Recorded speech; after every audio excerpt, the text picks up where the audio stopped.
शाम जिनकी नए झगड़ों में फसादों में कटी, रात बस खुदकुशी करने के इरादों में कटी, ऐसे कमबख्तों को मरने से बचा लूं तो हंसी। भारत में रहना है तो भारत से प्यार करो, नहीं इस भारत से मुख मोड़ जाइए। जिस मुल्क के रिवाज रीति नीति हो पसंद, उस मुल्क से ही नेज नाता जोड़ जाइए। एक राजा ने मांग भरी फिर मेरा मस्तक फोड़ दिया। एक राजा ने मांग भरी फिर मेरा मस्तक फोड़ दिया। 5 साल वाला गठबंधन 10 महीने में तोड़। तुमने गोकुल की गोपियों से अगर क्या बात है। प्रेम का व्याकरण पढ़ा, फर्क नहीं होता है राजा और भिखारी में, दोनों की सांसें काटी हैं समय की तेज कटाई। सबसे डराना, हर दिल पर जादू कर डाला, स्वाद स्वाद में जमकर खाया, सतमोला ने खूब बचाया। खाने से डरता है क्या? सतमोला।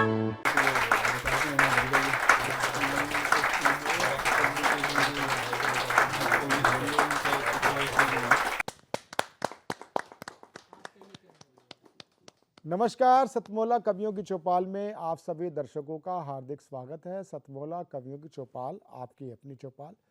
सतमोला कवियों की चौपाल को 15 अगस्त 2025 को पूरे 22 वर्ष कंप्लीट हो चुके हैं और हम 23वें वर्ष में प्रवेश कर चुके हैं। सतमोला कवियों की चौपाल एक वैश्विक कीर्तिमान बनाने की ओर आगे बढ़ चुका है, अर्थात 17,000 से ऊपर कवियों का परिवार केवल हिंदी नहीं सभी भारतीय भाषाओं तेलुगु, तमिल, कन्नड़, मलयाली, उड़िया, कोंकणी, नेपाली सभी भारतीय भाषाओं का ये कार्यक्रम है। नेपाली भी हमारी भारतीय भाषा है, हमारे अखंड भारत का एक हिस्सा है। सतमोला कवियों की चौपाल केवल कविता ही नहीं गद्य और पद्य दोनों का कार्यक्रम है। समय समय पर हम गद्यकार को भी बुलाते हैं। सतमोला कवियों की चौपाल 15 अगस्त 2003 से प्रारंभ होकर के आज हम 23वें वर्ष में हम प्रवेश कर चुके हैं। हमारा परम सौभाग्य है इस 22वें वर्ष में हमने देश की नहीं बल्कि वैश्विक स्तर पर सुविख्यात कवित्री डॉक्टर कीर्ति काले जी को हमने कालजयी सम्मान से सम्मानित किया। जहाँ जोरदार ताली के साथ पुनः हम स्वागत कर रहे हैं दीदी का। डॉक्टर कीर्ति काले मात्र एक कवित्री ही नहीं वरन वह बहुत बड़ी ललित निबंधकार है, व्यंग्यकार है, गद्यकार है और समय समय पर खासकर कोरोना काल में उनका यह पक्ष हमें जानने का एक सौभाग्य प्राप्त हुआ। उन्होंने समाज में अनेक प्रकार की विसंगतियों पर अपना दृष्टिकोण दिया, कलम चलाई व्यंग के माध्यम से। कारण क्या कि अगर हम सीधा सीधा किसी को कुछ उसकी समस्या को देखें और उसका समाधान देने की कोशिश करें तो लोगों को वो बड़ा तीखा स्वाद लगता है और तुरंत वो पानी के गिलास मांगता है। लेकिन एक व्यंग के अंदर एक बड़ी ताकत है कि मुंह भी जल जाता है, लेकिन इसके बाद एक और दो, ये एक व्यंग की ताकत होती है। जोरदार ताली के साथ हम स्वागत कर रहे हैं और हम बातचीत प्रारंभ कर रहे हैं। डॉक्टर कीर्ति काले की कविता, क्योंकि ये कार्यक्रम आखिरी कार्यक्रम तो है नहीं, हम डॉक्टर कीर्ति काले की कविता पर और कविताएं हम सुनते रहते हैं। आज हम उनकी केवल और केवल किताबों पर बातचीत करेंगे। डॉक्टर कीर्ति काले ने जब व्यंग की बात आई तो उन्होंने इधर उधर नहीं झांका। कहाँ झांका? अंतस में झांका, यानी कि अपने आसपास और अंदर तक झांका कि हम सरस्वती पुत्र हैं, कवि हैं, कवि समाज में रहते हैं और आधी जिंदगी हमारी कवि सम्मेलनों में निकल गई और आगे भी कवि सम्मेलनों में रहना है। तो वहाँ किस प्रकार की यादें, सुखद यादें, बहुत ही अगर कहूँ तो हंसी छूटने वाली यादें, हथफरब करने वाली यादें और बड़े खट्टे मीठे उसमें संस्मरण है। उस किताब का नाम होता है किस्से कवि सम्मेलन के। ये देख, ये किस्से कवि सम्मेलन के। और डॉक्टर कीर्ति काले जी, आप वस्तुतः इसका जो आवरण पृष्ठ है किसी कवि सम्मेलन में ही आपका ये है। और प्रभात प्रकाशन, देश का सुप्रसिद्ध प्रकाशन है। प्रभात प्रकाशन कोई पुस्तक छापता है, इतना आसान नहीं होता वहाँ से छपना। और लेकिन वहाँ जो चीज़ छपती है कंटेंट पर, और ये कंटेंट इतना ज़बरदस्त है, इसकी आपको डॉक्टर साहब, ये कैसा एक आपको आइडिया आया कि मुझे अपने कवि सम्मेलनों पर, वो भी कवि सम्मेलनों के किस्से लिखने चाहिए, और इसको श्रोता या दर्शक किस प्रकार से स्वीकार करेंगे? डॉक्टर कीर्ति काले जी, सबसे पहला प्रश्न तो मेरा इसी पे है। बहुत बहुत धन्यवाद। और सतमोला कवियों की चौपाल को मैं बहुत शुभकामनाएं दूंगी। इतने वर्षों तक, 22 वर्षों तक कोई भी कार्यक्रम निरंतर निर्बाध गति से चलाना और एक उसी गरिमा के साथ, उसी ऊंचाई के साथ चलाते रहना, निरंतर बढ़ते रहना, ये कोई छोटी बात नहीं होती, बल्कि बहुत बड़ी बात होती है। बहुत बड़े बड़े कार्यक्रम प्रारंभ होते हैं, बहुत बड़े बजट के कार्यक्रम प्रारंभ होते हैं, उनके 12 एपिसोड होते हैं, किसी के 14 एपिसोड होते हैं, किसी के बहुत बहुत भी कह लिया जाए तो 100 एपिसोड हो जाते हैं। उसके बाद 100 एपिसोड के बाद एक ब्रेक तो ज़रूर लिया जाता है। फिर दोबारा से अगर कोई ऐसा हो तो प्रायोजक मिल जाए, कुछ मिल जाए और श्रोताओं की डिमांड हो, तो वो कार्यक्रम दोबारा से प्रारंभ होता है, लेकिन उस गति से दोबारा से नहीं चल पाता। कई बार देखा गया है। लेकिन सतमोला कवियों की चौपाल 22 वर्षों से, 2 दशक से अधिक का ये समय हो गया और निरंतर प्रवीण जी के संचालन में, और इनकी पूरी टीम खड़ी हो गई अब तो। प्रारंभ के दिनों में मैंने भी इसमें संचालन किए और वो बहुत छोटे से स्टूडियो में होता था। लेकिन जिन्होंने प्रारंभ किया इस कार्यक्रम को, जिन्होंने अपनी आहुतियाँ दी इस कार्यक्रम में, उन्हें अवश्य स्मरण करना चाहिए। मैंने इस कार्यक्रम से बहुत कुछ सीखा। दीदी, इसमें जो कि मुझे तो प्रश्न आपसे करना चाहिए था, लेकिन आपने जो सतमोला कवि चौपाल बात की, इसका बड़ा सरल सा उत्तर है। आप प्रायोजक और पहली बात तो साहित्यिक कार्यक्रमों को प्रायोजक बड़े मिलते नहीं है, मिलेगा नहीं। लाफ्टर शो कर लो, आपके पास कंपनियां दौड़ी दौड़ी आएंगी, आपका कंटेंट चटपटाओ, दौड़ी दौड़ी कंपनियां आएंगी, चाहे वो इंस्टा पे हो, आजकल तो कई चीज माध्यम। हमारा ये बड़ा सरल तरीका है, वो है सहभागिता। यानी कि एक हवन है, हवन कुंड है, इधर यजमान बैठे हैं, इधर के नाम और भी लोग बैठे हैं, हवन हो रहा है। कोई आहुति घी से डालता है, कोई आहुति हवन सामग्री से डालता है, और कुछ ना कुछ डालता है। हवन के अंदर आहुति सभी डालते हैं।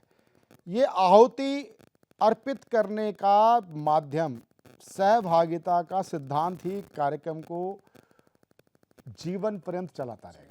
केवल इतना होता है। एक बात है कि आपने कहा कि चटपटा सा कुछ हो तब कार्यक्रम चलता है।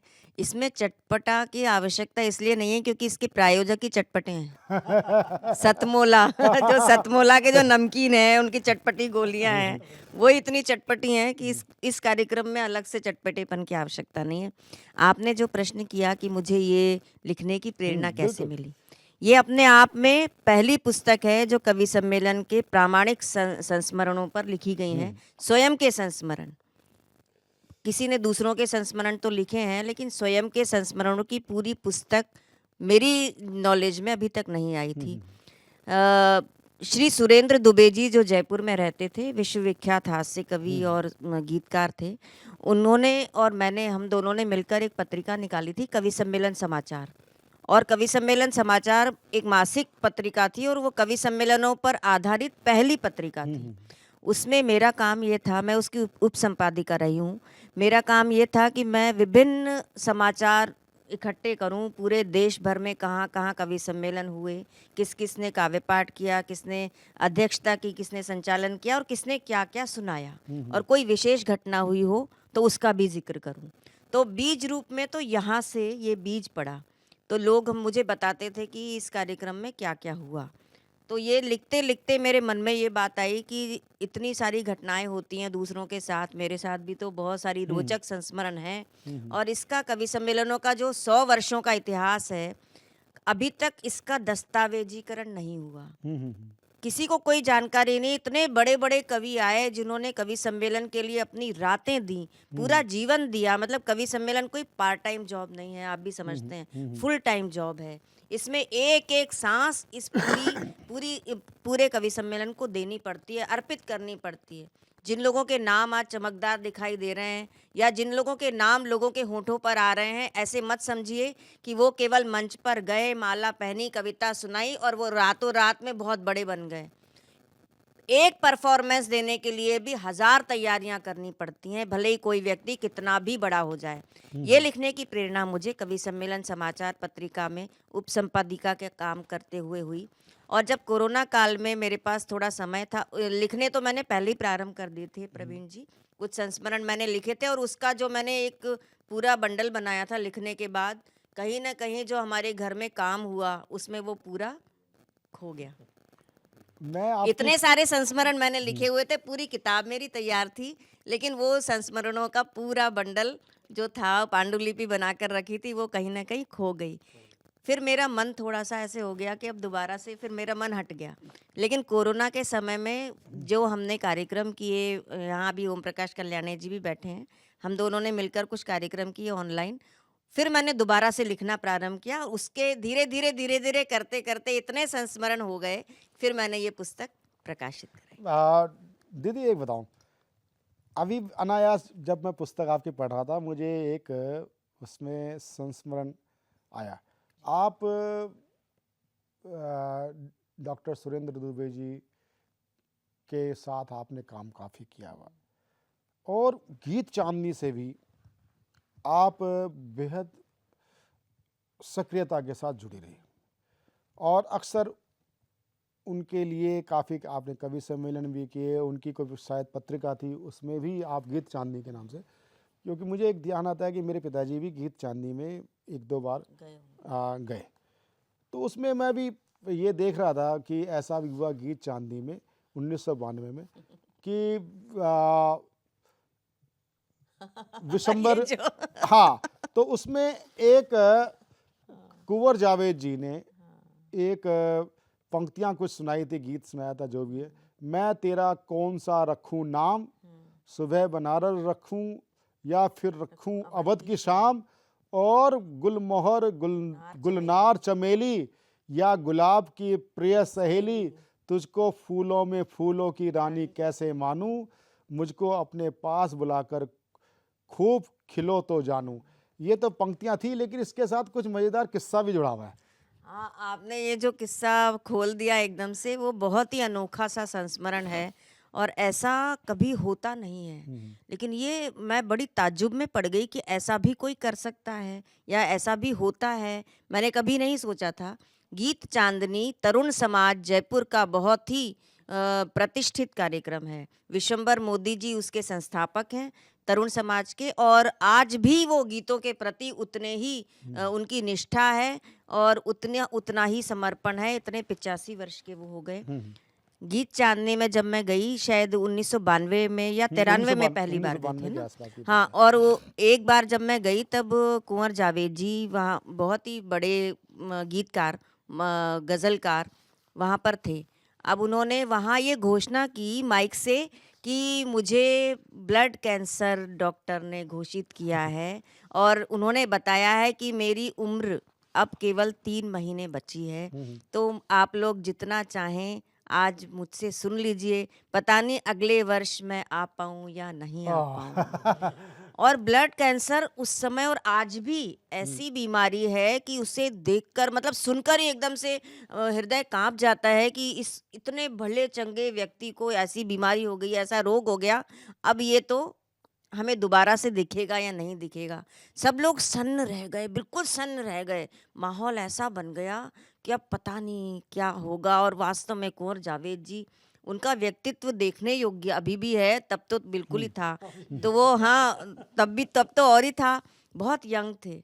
और उन्होंने फिर विशंबर मोदी जी एकदम भावुक हो गए और उन्होंने घोषणा कर दी माइक पर आकर कि देखिए ये गीत चांदनी मैं पूरा कुंवर जावेद जी के नाम समर्पित करता हूँ। बाकी लोग सुनाएं या ना सुनाएं, आज हम इन्हें पूरा भरपूर सुनेंगे। और ये भी मैं इनसे आग्रह करूँगा कि ये जितनी इनका मन है उतनी देर तक सुनाते रहें। बहुत आर्द्र हो गया पूरा वातावरण और कुंवर जावेद जी ने एक के बाद एक के बाद एक के बाद एक लाजवाब गीत प्रस्तुत किए। लगभग मुझे लगता है 12-15 गीत उन्होंने लगातार सुनाए होंगे। और उनका तरन्नुम तो बहुत अच्छा था ही, आज भी है। सारा कुछ होने के बाद मैं तो तब बहुत नई थी प्रवीण जी। मेरे मन में ऐसा धस हो गया कि ये इतना अच्छा व्यक्ति और ब्लड कैंसर के नाम से तो पता नहीं है क्या। थोड़े दिनों बाद वो मुझे मिले, बदायूं जाना था, तो वो बदायूं रहते थे। बदायूं जाना था तो मैं अपने पिताजी के साथ गई। पिताजी के साथ जाती थी पहले मैं कवि सम्मेलन में, वो मेरे साथ जाते थे। तो वो आगरा स्टेशन पर से फिर मुझे हमें बदायूं की ट्रेन लेनी थी, तो मैं आगरा रेलवे स्टेशन पर खड़ी थी। वहाँ से हम बस स्टैंड जाना था, तो वहाँ हमें कुंवर जावेद जी मिल गए। कुंवर जावेद जी को भी बदायूं जाना था, वो कहीं से आ रहे थे। तो वहाँ जाते समय हम लोग एक ही बस में सवार हुए। और बस में सवार होने के बाद मैं काफ़ी देर तक तो उन्हें देखती रही, बोली कुछ भी नहीं। फिर मैंने उनसे धीरे से पूछा कि कुंवर जी आप ठीक हैं?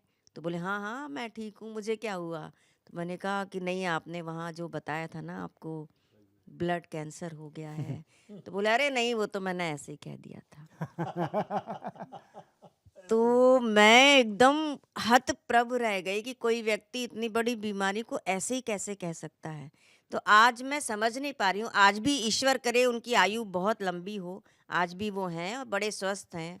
तो उनको वो ब्लड कैंसर हुआ था या नहीं हुआ था मैं नहीं जानती हूँ, लेकिन वो अब तो स्वस्थ हैं, भले चंगे हैं। और ये एक ऐसी घटना थी, इसके बहुत सारे इसमें परतें छिपी हुई हैं।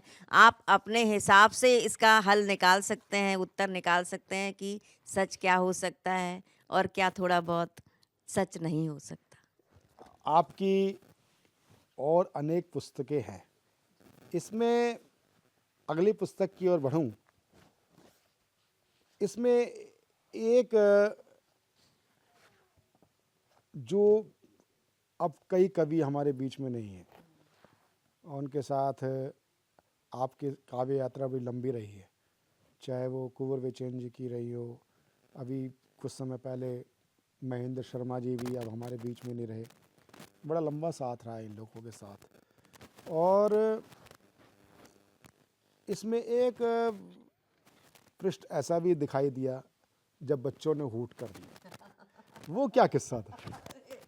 बच्चों ने, देखिए बच्चे ना ऐसे होते हैं कि वो बड़े बड़ों का पानी उतार देते हैं।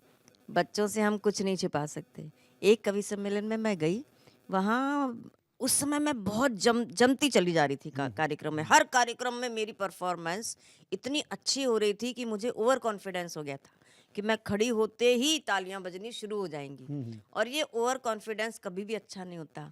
ईश्वर जो करता है वो बहुत अच्छा करता है। जिस समय आपको ये लगने लगे कि आप तो बहुत बड़े हो गए और आपके तो खड़े होते ही ऐसा शुरू हो जाएगा खेल कि वो बिल्कुल आसमान तक पहुंच जाएगा, उसी समय आपको ऐसा झटका मिलता है कि आपकी सारी शेखी दरी की दरी रह जाती है।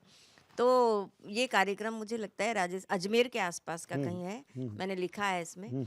वहाँ मैं गई तो वहाँ जैसे ही मेरा नाम पुकारा गया, तालियां बजी, नाम की वजह से तो बजी जाती हैं, तालियां बजी। आगे आगे प्राइमरी क्लास के बच्चे वहाँ बैठे हुए थे, आगे आगे गांव सा था, छोटा सा कस्बा होगा। तो वहाँ जब मैं गई और मैंने प्रारंभ किया, एक छंद सुनाया, तालियां बज गईं। उस समय करगिल का युद्ध हो चुका था और तब मैंने एक रचना लिखी थी, क्या सिंहों का आदेश कभी चूहों से हारा है। सीमा पर दुश्मन की गोली ने ललकारा है, क्या सिंहों का देश कभी चूहों से हारा है, क्या सिंहों का देश कभी चूहों से हारा है। और इसको मैं पहले थोड़ा सा अलग सुनाती थी कि सीमा पर दुश्मन की गोली ने ललकारा है, ऐसे करके। अब वहां जब मैंने ये ऐसे आलाप लिया है, सामने बच्चे बच्चे बैठे थे ना, वो मेरे साथ में करने लगे अब मैं समझ नहीं पाई कि इनको अच्छा लग रहा है या वो उठ कर रहे हैं। मैंने दोबारा से कहा, दोबारा से फिर वो पंक्ति दोहराई, बच्चे बैठे, वो दोबारा से तो मैंने बड़ी मुश्किल से वो गीत मैंने पूरा किया। और पूरा करने के बाद मैं बैठ गई, मैंने एक दो कविताएं वहाँ और सुनाई। वो इसलिए सुना पाई क्योंकि मुझ में कॉन्फिडेंस था, मैं हिली नहीं वहां से कि इन बच्चों ने है कर दिया तो मैं हट जाऊं। लेकिन बच्चों ने, बाद में मुझे पता चला, मैंने पूछा ये बच्चे ऐसे क्यों कर रहे हैं, तो वो बोले कि ऐसा है कि इनको प्रार्थना में बोलने की आदत है स्कूल में, तो जो सामने से कहा जाता है ना, गायन में जो कहा जाता है, वही उसको वो रिपीट करते हैं। तो जैसे ही आपने कहा, आप अकेली थी जो सर स्वर सुना रही थी, बाकी लोगों के साथ में तो वो उन्होंने रिपीट नहीं किया, लेकिन आपके साथ में जैसे आपने एक पंक्ति कही, वैसे ही उन्होंने रिपीट कर दिया। तो उस समय मुझे ये लगा कि कभी भी ओवर कॉन्फिडेंस किसी भी कलाकार, किसी भी रचनाकार को, किसी भी परफॉर्मर को नहीं होना चाहिए, क्योंकि राग रसोई पागड़ी बने तो बने, न बने तो न बने। बहुत अच्छा। ईश्वर की कृपा जिस दिन होती है, उस दिन कोई छोटा सा छोटा, नन्हे से नन्हा रचनाकार भी ऐसा सुपर हिट हो जाता है, और बड़े से बड़ा रचनाकार वहाँ फेल हो जाता है। इसलिए कभी भी दिमाग को अपने सातवें आसमान पर नहीं रखना चाहिए, जमीन पे रखना चाहिए। एक दीदी, एक जो अब ये पुस्तक मेरे हाथ में है, और ये जो पुस्तक है,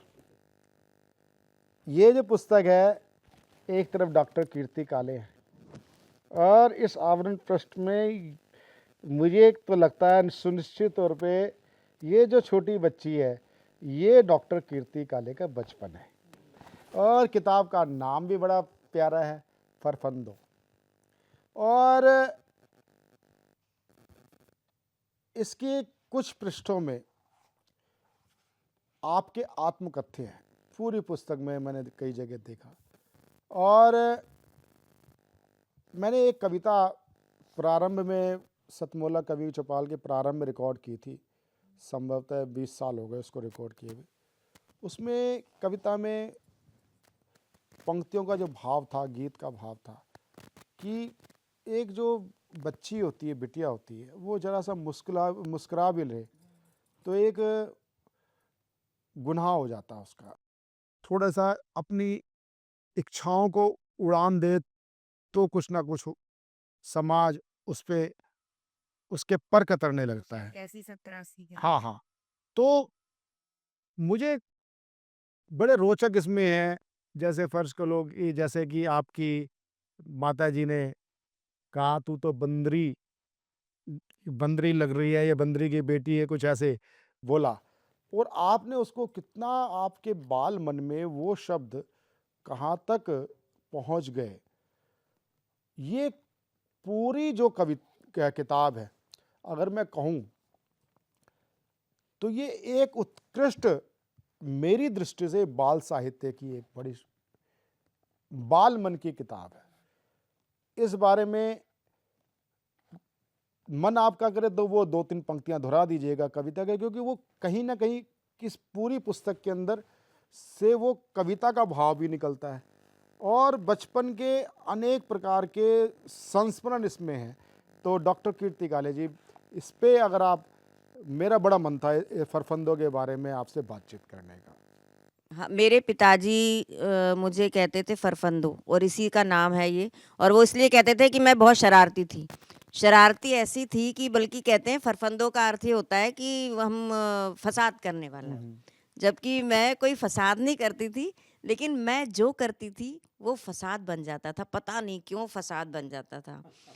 मुझे आदत थी, हमारे घर में बहुत बड़े बड़े वृक्ष थे, और मैं फटाफट सारे पेड़ों के सबसे ऊंची टहनी पर जाकर बैठती थी, डाली पर बैठकर, और वहाँ डाली पर मुझे कविताएं सुनाने का तब भी बड़ा शौक था। हमारे बाल भारती पुस्तक चलती थी, उस बाल भारती में जितनी कविताएं थी मुझे सारी कंठस्थ थी, सिंहासन हिल उठे राजवंशों ने भ्रकुटी तानी थी, बूढ़े भारत में भी आई फिर से नई जवानी थी, गुमी हुई आजादी की कीमत सबने पहचानी थी, दूर फिरंगी को करने की सबने मन में ठानी थी, चमक उठी सन 57 में वो तलवार पुरानी थी, बुंदे बहुत में हर अच्छे। बोलों के मुंह हमने सुनी कहानी अच्छे, थी, बहुत अच्छे। खूब लड़ी मर्दानी वो तो झांसी वाली रानी थी। तो ऐसी कविताएं निराला जी की, पंत जी की जो कविताएं हमारे रहती थी, वो आओ बच्चों तुम्हें दिखाएं झांसी हिंदुस्तान की, ये उनकी कविता है, तो ये सारी मुझे कंठस्थ रहती थी और मैं सुनाती रहती थी। तो इसीलिए मुझे कहते थे फरफंदो। जो आपने संस्मरण बताया प्रवीण जी, वो बंदरोबा संस्मरण है। मेरे पिताजी ने मुझे कहा, वो मुझे बंदरोबा कहते थे। और वो क्यों कहते थे? वो कहते थे कि तुम हमारी बच्ची नहीं हो, तुम बंदरिया हो, बंदर की बच्ची हो, तुम्हारी हमने पूंछ काट दी और बाल निकाल दिए, फ्रॉक पहना दिया, तुम हम अपने घर ले आए और वाह, तुम हमारी बिल्कुल बच्ची बन बिल्कुल, गई। देखो ये फरफंदो। अब उन्होंने तो मजाक में कहा, लेकिन मैं बच्चों का मनोविज्ञान देखी, वो अपने माता पिता पे या किसी पे भी संदेह नहीं करते। मैं समझने लगी कि सचमुच मैं बंदर की बच्ची हूँ। और वो एक दिन चिड़ियाघर लेके गए मुझे और मैंने कहा कि मेरी मम्मी कहाँ है, तो उन्होंने बता दिया, वहाँ पर बहुत सारे बंदरिया थे और एक बड़ी सी बंदरिया थी, उनकी तरफ इशारा करके ये देखो ये तुम्हारी मम्मी। अब उन्होंने तो मजाक में कह दिया, लेकिन मैं तो सच मान गई। और मुझे लगने लगा मन ही मन में कि सही में ये जो घर में मम्मी है ना, ये मेरी सचमुच की मम्मी नहीं है, इसलिए मुझे डांटती हैं। मेरी मम्मी तो वही है बंदरिया जो वहां पर है, बड़ी वाली। अरे वाह। और जब अगले बार मैं मन ही मन में एक कल्पना लोक में विचरण करने लगी, जैसे सारे बच्चे करते हैं, हम समझ नहीं पाते उन्हें। और मैं जब गई एक बार, फिर लेके गए वो चिड़ियाघर दिखाने के लिए, तो वहाँ वो बंदरिया मुझे नहीं दिखी। तो मैंने बहुत देर तक ढूंढा। फिर वहाँ एक चौकीदार था, मैंने उसको पास जाके पूछा कि वो जो बड़ी वाली बंदरिया कहाँ है, तो उसने तो बहुत कैजुअली बता दिया, अरे वो बंदरिया वो तो मर गई। एकदम मेरे मन में ऐसा बैठ गया प्रवीण जी, क्या बताऊं कि मेरी मम्मी मर गई। और मैं बहुत दिनों तक रोती रही। और इस दर्द को छिपाकर मैं कितने दिनों तक रोई हूँ मैं बता नहीं सकती हूँ। जब थोड़ी सी बड़ी हुई तब मुझे पता चला कि मेरे पिताजी तो मुझे मजाक में कहते थे कि मैं बंदर हूँ, बंदर की बच्ची हूँ। बहुत। लेकिन इसीलिए मैंने ये प्रारंभ अपने इस किताब का इसी संस्मरण से किया है कि हो सकता है कि कविताएं लिखने का, कहते हैं ना कि वियोगी होगा पहला कवि, आह से उपजा होगा गान, निकलकर आंखों से चुपचाप बही होगी कविता अनजान। तो वो जो आंसू मैंने बचपन में बहाए अपनी कल्पना लोक की एक माँ की याद में, हो सकता है वही आंसू कविता के रूप में बाद में प्रस्फुटित हुए हों और एक कवित्री का जन्म हुआ हो। डॉक्टर साहब, एक बात मुझे पूछनी थी कि संस्मरण तो इसमें बहुत है, एक इसमें योग के साइड इफेक्ट, और ये वाली जब इस पे मेरे पृष्ठ पर नज़र गई तो मैं सोचने में मजबूर हो गया कि डॉक्टर साहब आपने कहाँ इस फरफंदों के माध्यम से अपना दृष्टिपात किया है। और मैं जो फरफंदों जो टाइटल है इसका, जो एक बाल मनवाल, क्या वो जो आपकी कविता है जो संतरास की घड़ी, उससे कहीं ना कहीं प्रेरित है? तो पहले तो योग के साइड इफेक्ट की बात हम बाद में करेंगे, पहले कि वो जो कविता के जो गोल है और इस पुस्तक का टाइटल, ये कैसे मैच कर रहा है? आप बहुत अच्छे संचालक हैं, इसलिए अब आप अच्छे संचालक हैं क्योंकि जो बात आप नहीं कहकर मुझे यहाँ लाए थे, बार बार आप वही कह रहे वो हैं, नहीं, लेकिन मेरे मन में भी है। नहीं। ऐसा है कि आप मन की भावना समझते हैं, और मैं अगर कवित्री हूँ और कहीं आई हूँ, मैं अपनी पंक्तियाँ न सुनाऊं तो वो मुझे भी नहीं अच्छा लगेगा और आपको भी नहीं अच्छा केवल लगेगा। संकेतात्मक रूप से मैं सुनाती हूँ, क्योंकि बड़ा गहरा इस पुस्तक का संबंध है। नहीं मैं सुनाती हूँ। और ये हमारा जो संबंध है ना प्रवीण जी, कोई प्रोफेशनल संबंध नहीं है, एक भाई बहन का संबंध जो होता है बड़ी आत्मीयतापूर्ण, इसलिए इसमें कोई दुराव छिपाव मैं नहीं समझती हूँ। मैं सुनाती हूँ, सुनिए। एक परिवार में मैं गई, वहाँ पर 3 बहुएं थीं, बहुत हाईली क्वालिफाइड, एक थी सीए, एक इंजीनियर और एक डॉक्टर। मैंने उनसे पूछा कि आप दिन भर क्या करती हैं, तो बोली बस सुबह का नाश्ता, दोपहर का खाना, शाम का नाश्ता और रात का खाना। ये भी हमें बनाना नहीं पड़ता, हमें केवल नौकरों को बताना पड़ता है क्या क्या बनेगा। हम बस, हमारी ये दिनचर्या है। तो मेरे मन में आया कि इन बच्चियों को कितनी घुटन होती होगी। एक सीए है, इतनी बड़ी डिग्री लेकर है, एक डॉक्टर है जो एमडी करे हुए थी, और तीसरी इंजीनियर थी एमटेक, और तीनों कुछ नहीं कर रही हैं, केवल घर में सजी धजी उनको रहना है। तो मैंने एक गीत वहीं बैठकर लिखा, वो मैं सुनाती हूँ। ये बहुत सारी महिलाओं की पीड़ा है कि आँखों में नीला आकाश, पैरों में बेड़ियाँ कड़ी। आँखों में आहा। नीला आकाश, पैरों में बेड़ियाँ कड़ी। कैसी संत्रास की घड़ी, आँखों में नीला आकाश, पैरों में बेड़ियाँ कड़ी।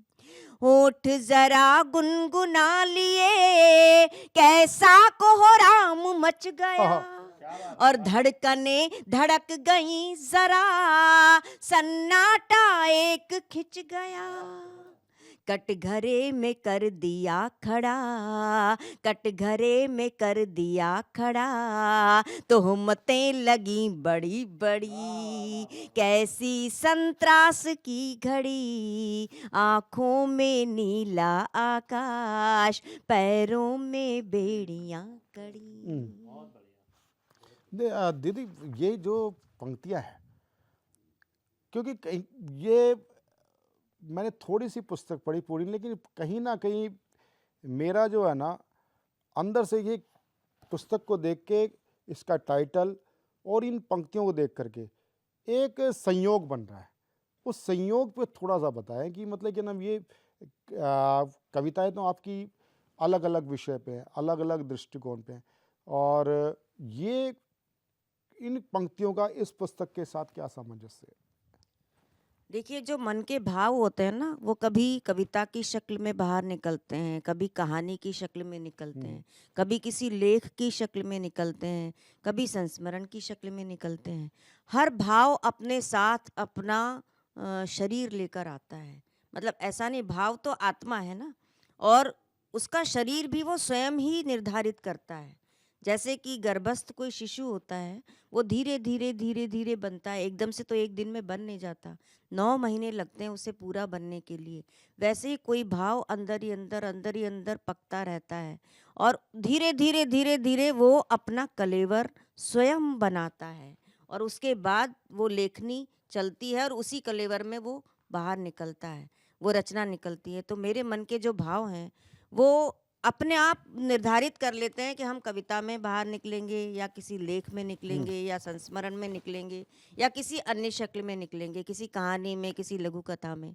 तो ये जो संस्मरण आए हैं, वो इस तरह के संस्मरण हैं कि जिसे मैं कविताओं में भी कह चुकी हूँ कई बार, लेकिन उसे मैं पूरी तरह से नहीं कह पाई।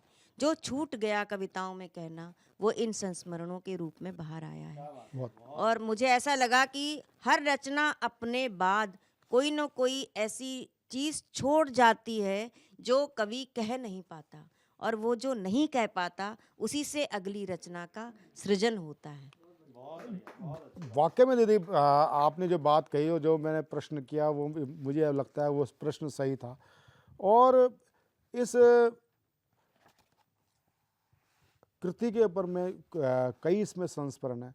इसमें से जो आपको बहुत, वैसे तो अगर मैं कहूँ हर कविता, और अगर गद्य में बात करूँ, हर अनुच्छेद मन से लिखा जाता है, लेकिन इसका अगर मैं कहूँ एक पिन पॉइंट, कोई ऐसा संस्मरण आपको मन करता है कि उस संस्मरण का इस बातचीत में उल्लेख होना चाहिए, वो आप जरूर बताएं। देखिए, इसमें बहुत सारे रोचक संस्मरण भी हैं। जैसे दे दनादन एक संस्मरण दे है। दनादन। हम लोग, मैं और मेरी बहन, हम जाते थे स्कूल। ये नहीं है कि ये जो छेड़छाड़ की घटनाएं आज ही हो रही हैं, पहले भी होती थी। पहले चूंकि सोशल मीडिया नहीं था, कोई टीवी इतना नहीं था, तो पता नहीं चलती थी, घर के घर में दब जाती थी, लेकिन होती पहले भी थी। मेरी माँ देखने में बहुत दुबली पतली सी और बहुत सरल महिला है, लेकिन ऐसा नहीं है, उस सरलता के पीछे जितनी दृढ़ता छिपी हुई है ना, वो हम ही समझ पाते हैं। पूरे परिवार को एक सूत्र में बांध कर रखना उनकी बहुत बड़ी खूबी है। हम 4 बहनें थीं, 2 मुझसे काफ़ी छोटी हैं और मैं और मेरी बहन बराबरी के हैं। हम दोनों स्कूल जाते थे तो एक लड़का जो उम्र में हमसे काफ़ी बड़ा था, वहीं खड़ा मिलता था हमें रास्ते में। हम पैदल जाते थे स्कूल और हमें धमकाता था और हम लोग डर जाते थे क्योंकि वो काफ़ी बड़ा था और हमसे वो चीज़ें मांगता था। कभी रबर मांगे, कभी पेंसिल मांगे, कभी कुछ और मांगे और पता नहीं हमें वो अच्छा ही नहीं लगता था देखने में। एक तरह से लड़कियों में एक सिक्स सेंस होती है, पता चल जाता है कि कौन व्यक्ति अच्छा है या बुरा है। तो हमें वो अच्छा नहीं लगता था जबकि उसने ऐसा कुछ नहीं किया था, लेकिन वो जिस निगाह से देखता था ना, वो निगाह हमें बिल्कुल अच्छी नहीं लगती थी। तो हम डर के मारे घर पे भी कुछ नहीं बताते थे और बाहर भी कुछ नहीं बताते थे, लेकिन हम डर जाते थे। स्कूल जाने के नाम पे हम दोनों बहनें बहुत डर जाते थे। कुछ ना कुछ बहाना बना देते थे, कभी पेट में दर्द हो रहा है, कभी तबीयत ठीक नहीं है, कभी बुखार आ रहा है, कभी कुछ ना कुछ बहाना बनाते थे। तो हमारी मम्मी को पता चल गया कुछ ना कुछ चक्कर है। तो वो एक दिन उन्होंने पूछा क्या बात है, क्या हो गया, बिल्कुल पुचकारते हुए। तो हमने कहा कि नहीं ऐसा ऐसा एक लड़का हमारे रास्ते में खड़ा रहता है और हमें वो बिल्कुल अच्छा नहीं लगता। तो मम्मी ने कहा वो अकेला है ना? तो हमने कहा हाँ अकेला है, लेकिन बहुत बड़ा है, बहुत ऊंचा है, बहुत ताकतवर भी होगा। तो कहता है घबराती क्यों हो, तुम 2 हो, वो अकेला है, तुम दोनों मिलके पीट दो उसे। मम्मी साथ में नहीं आई ना, उन्होंने पिताजी को बताया। उन्होंने ये इसलिए कहा कि जिससे हिम्मत हम में आए। और वो हमने अगले दिन सोचा, हम दोनों ने इशारा आंखों आंखों में किया कि ठीक है आज निपटा ही देते हैं। हम लोग गए तो वो खड़ा मिला तो मैंने और मेरी बहन ने आंखों आंखों में इशारा किया और उसने कहा निकालो वो 2 पेंसिल दो और वो 2 कॉपी दो और ये 2 मांगने लगा चीज़ें। हम भोली भाली से बनकर उसके साथ पास में गए। हमने हमारे बस्ते में जो जो चीज़ें थी उसने जो मांगी वो दे दी। उसके बाद हमने जो एक दूसरे के साथ कहा, इशारा किया और एकदम दोनों जने उसके ऊपर और वो इस हमले के लिए तैयार नहीं था। हमने उसको ऐसा नोचा, बाल पकड़े, गिरा दिया, वो कर दिया और एकदम घूसे लात जो भी सब चला दिए उसके ऊपर। वो ऐसा पिट पिटा के, तब तो शोर भी मच गया, आसपास भी लोग आ गए और वो शर्मा शर्मा के भाग गया और अगले दिन फिर वो वहाँ खड़ा नहीं मिला। तो आज जो मैं इतने श्रोताओं के सामने खड़े होकर कुछ बोल पाती हूँ, तो हिम्मत वो मेरी माँ ने उस समय मुझे दी कि किस तरह से लोगों से जूझना है। तो अपने बच्चों को समझिए, उनके बच्चों के मन के डर को भी निकालिए। बच्चे डर जाते हैं, हिम्मत देनी पड़ती है उन्हें। जब घर के लोग हिम्मत देते हैं ना, तभी वो बाहर के लोग भी हिम्मत देने के लिए आ जाते हैं। और इसमें एक और भी कई सारे संस्मरण हैं जो आपने कहे, वो किताब खरीदिए आप। आपको पता चलेगा किस तरह से छोटे बच्चे भी और इसमें थोड़े से बड़े बच्चों के भी हैं। इसमें बहुत सारे सांस्कृतिक संदर्भ के संस्मरण भी हैं जो आज धीरे धीरे लुप्त होते चले जा रहे हैं। जैसे हमारे परिवार में एक काम करने वाली बाई आती थी जिनको हम माई कहते थे, और हर परिवार में ऐसी होती थी जो पीढ़ियों से चली आ रही हैं। पहले एक करती थी, उसकी बेटी या बहू आने लगी, फिर उसकी बेटी बहू आने लगी, तो वो घर के सदस्य जैसे हो जाते थे। एक एक बच्चे को समझते थे, एक एक व्यक्ति को समझते थे। झगड़ा भी हो जाता था आपस में, लेकिन वो जाते नहीं थे कहीं। उनकी थालियाँ भी अलग रहती थी, उनके खान पान का सामग्री अलग रहती थी, लेकिन उनके घर में अगर कोई शादी है तो पूरा परिवार उस शादी के लिए लग जाता था। ये नहीं देखता था कि ये किस वर्ण की हैं, किस जाति की हैं। वो हमारे घर की सदस्य हैं। रुपए पैसे से लेकर सारा सामान परिवार खरीद कर देता था। उसकी शादी, उनके घर की शादी भी करवाता था।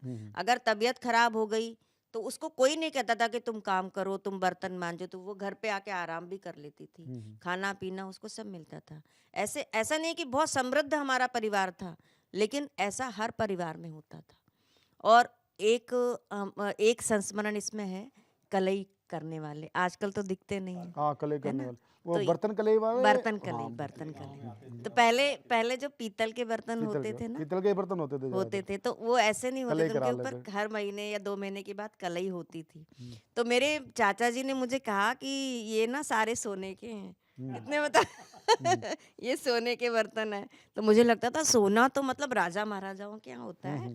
तो मैं सोचती थी हम तो बहुत अमीर हैं, हमारे पास तो इतने सारे सोने के बर्तन, और वो अमीरी बिल्कुल छलकने लगती थी, अगर गर्व से सिर ऊंचा हो जाता हम बहुत अमीर हैं। आप पीतल मिलता भी कहाँ है? आप पीतल पीतल भी आज नहीं मिलता। आज पीतल के बर्तन गायब भी हो गए। तो वो कलई करने वाला आता था, तो उसको देखते रहते थे। ऐसे ऐसे जो खो गए पात्र हैं ना, उनको मैंने समेटा है। फिर उसके बाद एक दिन मुझे पता चला कि ये तो पीतल के बर्तन है, तब मैंने अंत में इसमें लिखा है कि फिर कलई खुल गई। कलई खुल गई। और ऐसे ही बहुत सारे संस्मरण हैं इसमें। एक आती थी हमारे घर में एक दाई थी, तो इतना बड़ा परिवार, हर साल में 2 साल में कोई ना कोई बच्चा होता ही था। तब उनके वो बिल्कुल परमानेंट थी, पारंपरिक, कुछ नहीं बताना पड़ता था उसको। सुबह 4 बजे आ जाती थी, 4 बजे आके चूल्हा जलाना, पानी गर्म करना, फिर जच्चे बच्चे को कैसे देखभाल करनी है, पूरी तरह से वो समर्पण भाव से पूरा काम करती थी। और मेरी दादी को भी डांट देती थी वो। मेरी दादी इतनी बड़ी थी, लेकिन वो मेरी दादी को भी डांट देती थी, क्योंकि वो सबकी दाई थी। तो वो इस तरह से, ये पूरी किताब आप पढ़िएगा, बहुत अच्छी किताब है। डॉक्टर साहब, ये सच बात तो ये है, ये जो दोनों आपकी पुस्तकें हैं, और एक पुस्तक प्रतिनिधित्व करती है अपने कवि समाज का, और दूसरी पुस्तक आपने बचपन से लेकर के अपने हर अनुभव को इसमें साझा किया है। और इसमें अगर कहूँ तो अपने मित्र हैं अक्षय अग्रवाल जी, संस्कारशालाएँ चलाते हैं विद्या भारती की, तो वो ये पुस्तक उनके लिए बड़ी अनुकूल होगी, और ये बच्चों को, हम सबको पढ़नी चाहिए, इसका प्रचार प्रसार ज़्यादा हो। और बेहद मुझे लगता है कि दर्शकों, आपने डॉक्टर कीर्ति काले का एक, हमें तो पता था, लेकिन एक अलग व्यक्तित्व आज आपने देखा होगा, एक व्यंग्यकार के रूप में, एक गद्यकार के रूप में, ललित निबंधकार के रूप में। वस्तुतः सच्चाई यह है कि डॉक्टर कीर्ति काले एक लब्ध प्रतिष्ठित साहित्यकार है। मात्र उनको कविता के दायरे में बांधना उनके साथ अन्याय होगा। आप कविता के बारे में आप प्रशिक्षण भी देती रही हैं, केवल आप कविता पाठ करने के लिए कवि सम्मेलनों में नहीं रहते, आपने कविता के मर्म को, कविता के शिल्प को आपने कई कार्यशालाओं के माध्यम से नवांकुर बच्चों को सिखाया है। एक कार्यक्रम में तो आप ऑनलाइन भी रही, कोरोना काल में कविता शिल्प पर अंतर्राष्ट्रीय स्तर पे गोष्ठी थी, उसमें आप रहे थे। तो प्रिय दर्शकों, ये सतमोला कवियों के चौपाल का भी एक अलग का आयाम है। केवल कविता ही नहीं, हम जहाँ पद्य को लोकप्रिय मानते हैं, उतना गद्य भी उतना मनोरंजक और लक्ष्य भेदी होता है। आज लगता है सतमोला कवियों के चौपाल ने भी उस लक्ष्य को भेदने का प्रयास किया है। कहाँ तक हम सफल रहे, और अपनी ये राय इसके बारे में जरूर आप हमें बताइएगा।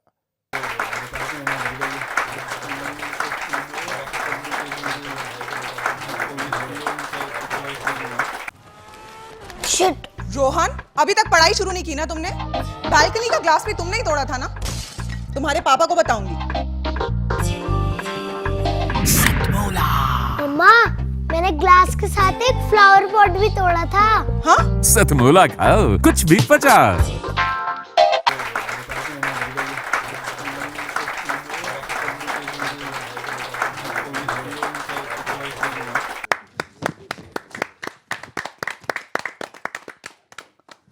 बीत गया है अंतराल, और हम अंतराल के बाद फिर से लेकर दर्शकों के समक्ष उपस्थित हैं एक ऐसा कार्यक्रम जिसमें कविता की रसधारा बहती है, और जिसका नाम है सतमोला कवियों की चौपाल। आज के इस एपिसोड में ब्रेक के बाद हम सर्वधर्म संगम टीवी के दर्शकों का बहुत स्वागत और अभिनंदन करते हैं। सतमोला कवियों की चौपाल एक ऐसी अविरल धारा का नाम है जिसके हमारे भगीरथ हैं आदरणीय डॉक्टर प्रवीण आर्य जी। और ये कार्यक्रम एक ऐसा कार्यक्रम है जो देश के प्रतिष्ठित और मंचों पर अक्सर दिखाई देने वाले बहुत स्थापित कवियों और ऐसे कवियों के बीच जिनकी कलम में तो दम है लेकिन वो इतना स्थापित नहीं है, मंचों पर उतना हमें दिखाई नहीं देते हैं, उनके बीच में एक सेतु का काम करता है। तो ऐसे सेतु का काम करने वाले कार्यक्रम सतमोला कवियों की चौपाल में आप सबका पुनः अभिनंदन और स्वागत है। तो अब इस काव्य रस धारा में हमारे बीच आज ये बड़े संयोग की बात है कि आगरा से 2 शिक्षिका पधारी हुई हैं, कवयित्रियाँ, जो अपना काव्य पाठ पूर्ण कर चुकी हैं, समाज को आईना दिखा चुकी हैं। अब जिस कवयित्री को मैं आमंत्रित करने जा रहा हूँ वो तो यहाँ पर हैं ही, अपनी गरिमा में उपस्थिति दे रही हैं। साथ में ये एक बहुत बड़ा संयोग और बहुत प्रसन्नता की बात है कि उनके पिताजी भी आज काव्य पाठ के लिए हमारे बीच में उपस्थित हैं। तो आइए स्वागत करते हैं इस पिता पुत्री की जोड़ी का जोरदार तालियों के साथ। अब काव्य पाठ के लिए मैं जो बिटिया हैं, पिताजी की जो पुत्री हैं, वो पेशे से चार्टर्ड अकाउंटेंट हैं और जिनका नाम होता है प्रीति जैन, उनको आमंत्रित करता हूँ कि वो अपना काव्य पाठ प्रस्तुत करके हम सबको हर्ष से भर दें। स्वागत है। धन्यवाद। मेरी आज की कविता पिता के ऊपर है। बचपन से ही ना माँ का प्यार तो बहुत समझ में आया है। बचपन से माँ का प्यार बहुत समझ में आया है। परीक्षा जाने से पहले वो दही चीनी खिलाना, बुखार होने पर वो दुआ देना, बहुत बढ़िया, बहुत चोट बढ़िया, पर मरहम लगाना। क्या बात लेकिन है। पिता का योगदान ना हमेशा छुपा हुआ रहा है। तो ये पापा के राज ना मुझे समझ नहीं आते थे। पापा के राज ना मुझे समझ नहीं आते थे। अमरूद के पेड़ पर फल आम के खिलते थे, ये पापा के राज ना मुझे समझ नहीं आते थे। बहुत बढ़िया, बहुत बढ़िया। जब जोरों की बारिश होती थी, जब जोरों की बारिश होती थी, गलियां भी खूब पानी से भरी होती थी। जब जोरों की बारिश होती थी, गलियां भी खूब पानी से भरी होती थी। सब कश्ती बनाकर उसे तैराते थे, सब कश्ती बनाकर उसे तैराते थे, पर पापा मेरे उस बारिश में पतंग उड़ाना सिखाते थे। क्या बात है, क्या बात है, बहुत बढ़िया। पापा मेरे उस बारिश में पतंग उड़ाना सिखाते थे। ये पापा के राज नाम मुझे समझ नहीं आते थे। और जब कभी तूफानी आंधियाँ आती थी, जब कभी तूफानी आंधियाँ आती थी, खिड़कियाँ भी जोर जोर से खड़कती थी। सब खिड़कियाँ बंद कर सो जाते थे, सब खिड़कियाँ बंद कर सो जाते थे, पर पापा मेरे उस आंधी में दिया जलाना सिखाते थे। क्या बात है, क्या बात है, पापा के राज नाम मुझे समझ नहीं आते थे। अमरूद के पेड़ पर फल आम के खिलते थे, ये पापा के राज ना मुझे समझ नहीं आते थे। बहुत बढ़िया। और जब बात दौड़ की होती थी, जब बात दौड़ की होती थी, सड़कें भी खूब लंबी होती थी। सब उठते गिरते और दौड़ते थे, सब उठते गिरते और दौड़ते थे, पर पापा मेरे उस टाइम शिखर चढ़ना सिखाते थे। पर पापा मेरे उस दौड़ में शिखर चढ़ना सिखाते थे। ये पापा के राज ना मुझे समझ नहीं आते थे। बहुत बढ़िया। और फिर जैसे जैसे हम बड़े होते रहे, राज हमारे खुद के भी होते रहे जी, राज हमारे खुद के भी होते रहे। दिल की बात जुबान तक नहीं ला पाते थे, दिल की बात जुबान तक नहीं ला पाते थे। तब पापा मेरे मुझे कलम चलाना सिखाते थे। क्या बात है, क्या बात है। ये पापा के राज ना मुझे समझ नहीं आते थे। पर अब जब धीरे धीरे पापा के राज समझ में आने लगे कि हमारी जीत के पीछे पापा की जीत थी, पापा की संघर्ष थे, तो मैं आज वादा करती हूँ। तो कितनी बार पापा हारे होंगे मेरी जीत के लिए। वो कहते हैं ना कि एक बार आसमां ने पूछा बता मेरी झोली में कितने तारे हैं, बता मेरी झोली में कितने तारे हैं। मैंने भी पूछ लिया आखिर, मेरी जीत के लिए मेरे पापा कितनी बार हारे हैं। बहुत बढ़िया, बहुत बढ़िया, बहुत बढ़िया, बहुत बढ़िया। तो आज जब मुझे ये राज समझ में आए हैं, तो वादा करती हूँ कि अब तेरी राह में आया कोई कांटा, कि अब तेरी राह में आया कोई कांटा, तो फूल बन बिछ जाऊंगी, और जो हुआ कभी अंधेरा तो दीपक बन जल जाऊंगी। बहुत बढ़िया, जो हुआ कभी अंधेरा तो दीपक बन जल जाऊंगी। पैरों की अपनी जंजीरों को तूने अपनी पैरों की जंजीरों को हाथों की लकीरें बनाया था, पैरों की जंजीरों को हाथों की लकीरें बनाया था। तेरे इस अनहे का परिचय अब मैं दुनिया को बतलाऊंगी। बहुत बढ़िया। हर मजबूरियों को तुमने अपना शौक बनाया था, हर मजबूरियों को तुमने अपना शौक बनाया था। मेरे नाम के साथ तुम्हारा नाम मैं गर्व से लिख पाऊंगी, तेरे नाम के साथ मैं अपना नाम गर्व गर्व से से लिख लिख पाऊंगी। पाऊंगी। कांधे पर मुझे बिठाकर, कांधे पर मुझे बिठाकर सारा जहां दिखाया था, कांधे पर मुझे बिठाकर सारा जहां दिखाया था। अब तेरे इस पैरों पर पड़े छालों पर मरहम मैं लगाऊंगी। बहुत बढ़िया, बहुत अब बढ़िया। तेरे इस पैरों की पड़े छालों पर मरहम मैं लगाऊंगी। रातों की नींद गवाकर थपकी देकर मुझे सुलाया था, रातों की नींदें गवाकर थपकी देकर मुझे सुलाया था। अब इन आंखों में सुंदर सपने मैं सजाऊंगी, बहुत अब इन बढ़िया। आंखों में सुंदर सपने मैं सजाऊंगी। पुरखों से विरासत में नहीं मिला, पुरखों से विरासत में नहीं मिला, मेहनत से कमाया है। पुरखों से विरासत में नहीं मिला, मेहनत से कमाया है। अब तेरी हर कामयाबी, हर जीत का जश्न मैं मनाऊंगी। पापा पापा बनकर बहुत जिम्मेदारियों को निभाया है, पापा पापा बनकर बहुत जिम्मेदारियों को निभाया है। अब इन जिम्मेदारियों से मुक्त बेफिक्र इंसान मैं आपको बनाऊंगी। बहुत बढ़िया, बहुत बढ़िया। तेरी राह में आया कोई कांटा तो फूल बन बिछ जाऊंगी, और जो हुआ कभी अंधेरा तो दीपक बन जल जाऊंगी, दीपक बन जल जाऊंगी। बहुत बढ़िया, बहुत बढ़िया, बहुत बढ़िया। प्रीति जैन जी अभी पिता पर कविता सुना रही थी, और ये संयोग है और हमारे लिए बड़ा हर्ष का विषय है कि मंच पर उनके साथ उनके पिताजी भी उपस्थित हैं, और जो अपनी बिटिया के ऊपर कविता सुनाने जा रहे हैं, ऐसा उन्होंने बताया है। तो मैं ये कहना चाहूँगा कि प्रीति जी ने जो कविता सुनाई उसकी एक पंक्ति बहुत मुझे छू गई कि मुझे पता नहीं कि मेरी जीत के लिए पापा कितनी बार हारे हैं। इस पंक्ति के लिए मैं बहुत बधाई देता हूँ, और इस कविता के लिए मैं प्रीति जी को बहुत बधाई देता हूँ। अब बारी उनके पिताजी की है कि वो बिटिया के लिए किस प्रकार से क्या बातें हमें बताते हैं। तो बहुत स्वागत करिए हमारे बीच पानीपत से पधारे हुए सुलेख जैन जी का। मैं माँ शारदा को नमन करते हुए संगम टीवी के दर्शकों को प्रणाम करता हूँ।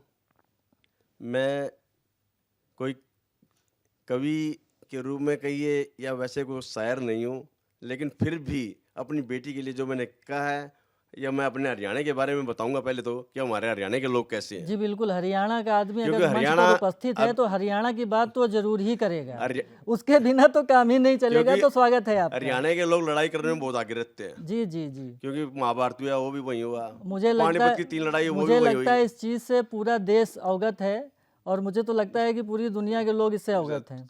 पानीपत की लड़ाइयाँ भी वहीं हुई। जी जी। और जी। अब जो सिंदूर का ऑपरेशन हुआ वो भी एक हरियाणा की बहू थी, जिसने जी, पाकिस्तान के छक्के छोड़ा दिए थे। अगर हमारे मुच्छा नहीं लड़ते तो वो सारे पाकिस्तान का नाम ही खत्म कर देते। ऐसे हरियाणा के लोग हैं। बिल्कुल। एक बार हमारा हरियाणा का नत्थू दौरे के दिल्ली का लक्ष्मी नारायण आया, बोला अरे मोलड़ के हाल से है।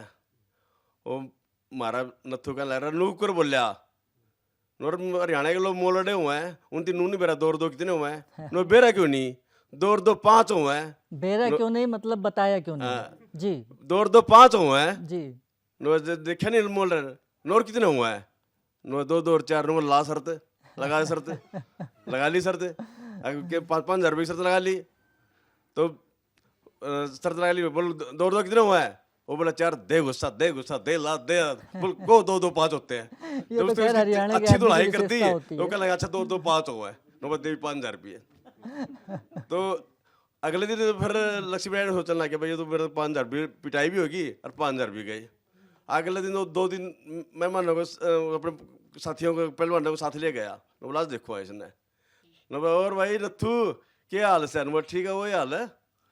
न बोला कि आज भाई हम दिल्ली के हैं, हम बहुत चतुर होते हैं, बहुत होशियार होते हैं। आज मैं सवाल पूछूंगा तेरे से, अगर तेरा सवाल नहीं काटा तू देगा 5 हज़ार रुपये, और तू मेरे से पूछेगा तो मैं दूंगा 10 हज़ार रुपये। तो बोला ठीक है भाई। तो बोला चल पहले तू ही पूछ ले। नत्थू पूछने लग गया ऐसा पक्षी का नाम बताओ जो आसमान में तो 6 पैरों से चलता है, और पानी में 4 पैरों से चलता है, और जमीन में 2 पैरों से चलता है। और लक्ष्मी नारायण सोचने लग गया ऐसा कौन सा पक्षी है। न बोला मैंने तो आता नहीं भाई। न बोला दे भी 10 हज़ार रुपये नहीं आंदा तो। फिर बोला अच्छा तू बता भी। न बोला मैंने भी आंदा ले 5 हज़ार रुपये भी। बहुत बढ़िया। तो ऐसे हमारे हरियाणा के लोग हैं, तो ये तो चलता रहता है। बाकी मैं अपनी कविता के पर आता हूँ। जी स्वागत है सुलेख। मेरी कविता का शीर्षक है कन्या भ्रूण हत्या। क्योंकि मैंने एक बार किसी जगह देखा था जब कन्या भ्रूण हत्या हुए, तो मुझे बड़ा दर्द हुआ था। तो उस टाइम मैंने एक कविता लिखी थी, माँ मैं बोल नहीं सकती, माँ मैं बोल नहीं सकती, इसलिए लिख रही हूँ पत्थर। माँ मैं कांप रही हूँ, तुम जरूर देना इसका उत्तर। माँ तुम जरूर देना इसका उत्तर। माँ मैंने दादी माँ से सुनी है एक सनसनीखेज खबर। माँ मैंने दादी माँ से सुनी है एक सनसनीखेज खबर। कन्या होने के कारण मुझे जन्म लेने से रोक रही है मगर। कन्या होने के कारण मुझे जन्म लेने से रोक रही है मगर। मेरी प्यारी प्यारी कोमल हृदय माँ ऐसे कैसे कर सकती है। अपनी प्यारी लाडली पर नस्तरों की चुभन कैसे सह सकती है। ये जो सुना है सब झूठा है बेटी, कह दो माँ एक बार। ये जो सुना है सब झूठा है बेटी, कह दो माँ एक बार। मुझे भी दुनिया देखने दो, विनती करती हूँ बारंबार। मुझे भी दुनिया देखने दो, विनती करती हूँ बारंबार। डॉक्टर के पास रोकने के लिए मैं तुम्हारी चुन्नी भी खींच नहीं सकती। मेरी बाहें इतनी पतली हैं, गले से लिपट कर रो भी नहीं सकती। बहुत बढ़िया, बहुत बढ़िया। मेरी प्यारी माँ डॉक्टर की दवा मुझे बेरहमी से मार डालेगी। डॉक्टर क्रूरता मेरे शरीर के टुकड़े टुकड़े कर डालेगी। डॉक्टर की क्रूरता से मेरी चीख निकलेगी, वो भी तुम सुन नहीं पाओगी। और वो भी तुम सुन नहीं पाओगी। सुनी माँ मुझे बहुत दर्द होगा, वो भी तुम देख नहीं पाओगी।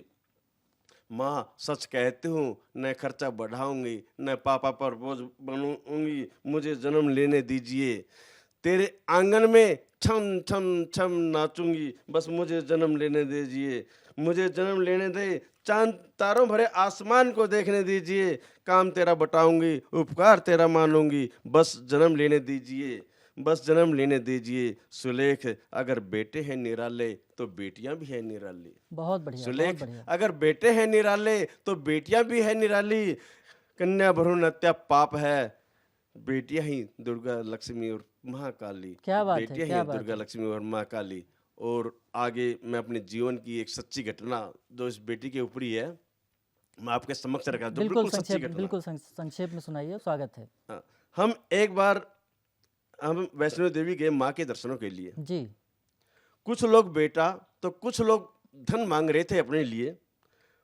माँ हमें भी आप जैसी एक बेटी दे दो, मेरी क्या बात है, धर्मपत्नी क्या बोली। बात है, बहुत बढ़िया। माँ हमें भी आप जैसी एक बेटी दे दो, मेरी धर्मपत्नी बोली। माँ ने फरियाद सुनी, जल्दी भर दी हमारी झोली। बेटी को पाकर मैं था अति प्रसन्न, लक्ष्मी सरस्वती की जगह इसी को करता था वंदन। जब कुछ बड़ी हुई तो गोद में खिलाने लगा, इसके कार्यों को देख कुछ गुनगुनाने लगा। जब से बेटी तू आई है मेरे जीवन में बहार छाई है।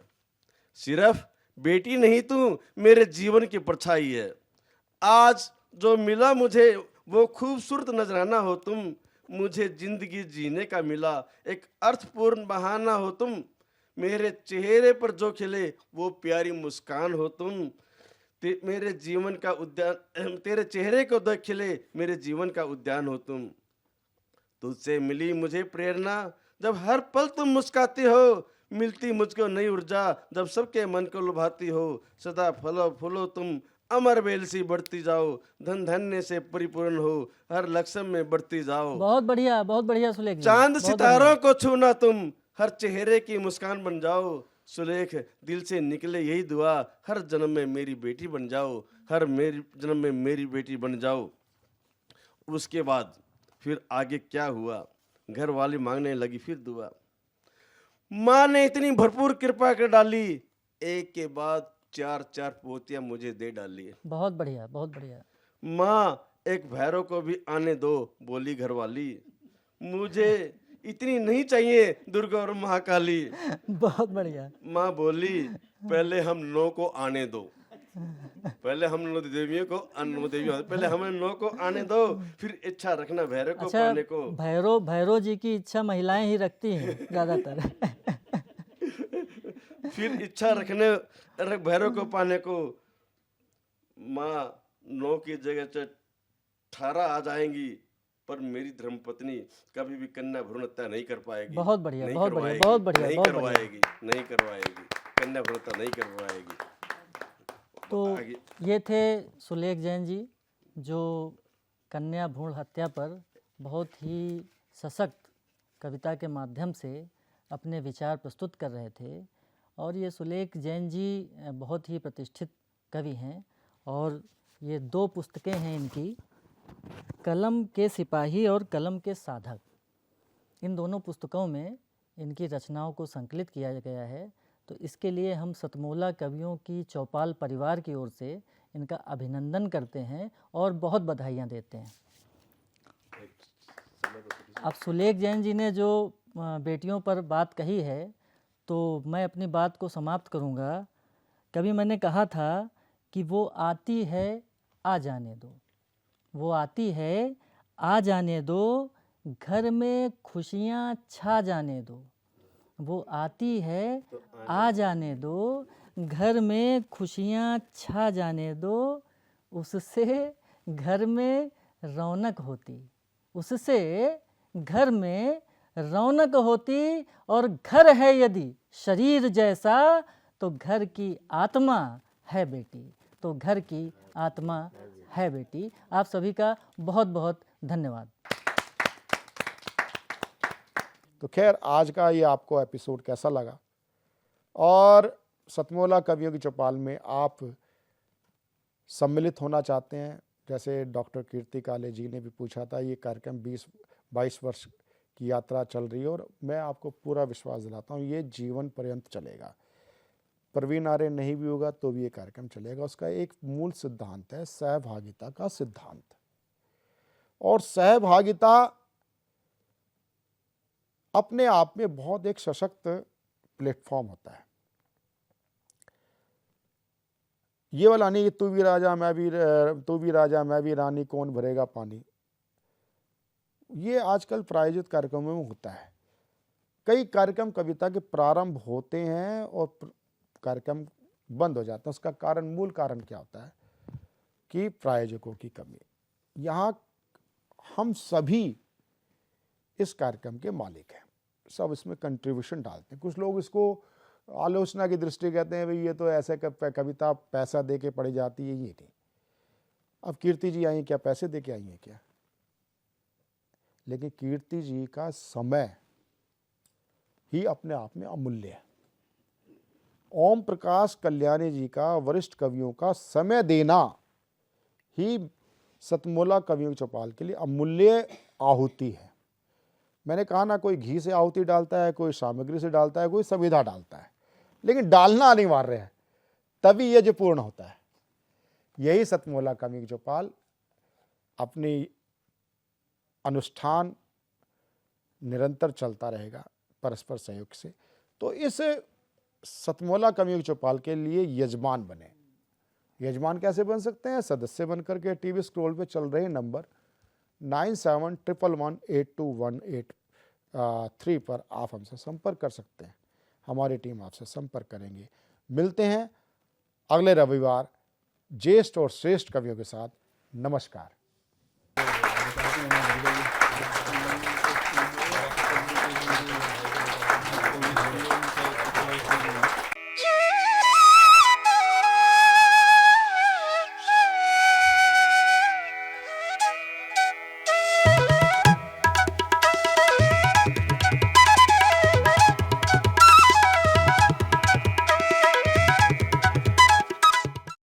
शाम जिनकी नए झगड़ों में फसादों में कटी, रात बस खुदकुशी करने के इरादों में कटी। ऐसे कमबख्तों को मरने से बचा लूं तो हंसी। भारत में रहना है तो भारत से प्यार करो, नहीं इस भारत से मुख मोड़ जाइए। जिस मुल्क के रिवाज रीति नीति हो पसंद, उस मुल्क से ही निज नाता जोड़ जाइए। एक राजा ने मांग भरी फिर मेरा मस्तक फोड़ दिया। एक राजा ने मांग भरी फिर मेरा मस्तक फोड़ दिया।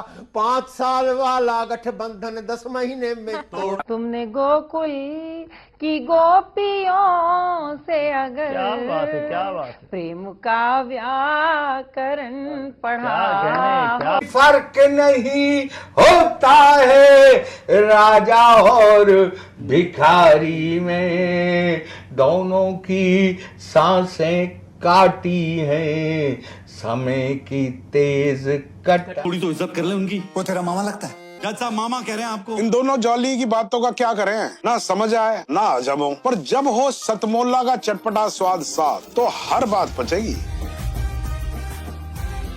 मसालेदार केस, चटपटी बातें, एक ब्लॉकबस्टर कॉम्बिनेशन, बिल्कुल हमारी फिल्म जॉली LLB 3 की तरह। सतमोला के साथ सेलिब्रेट करो jolly LLB 3 in theatres from 19 September.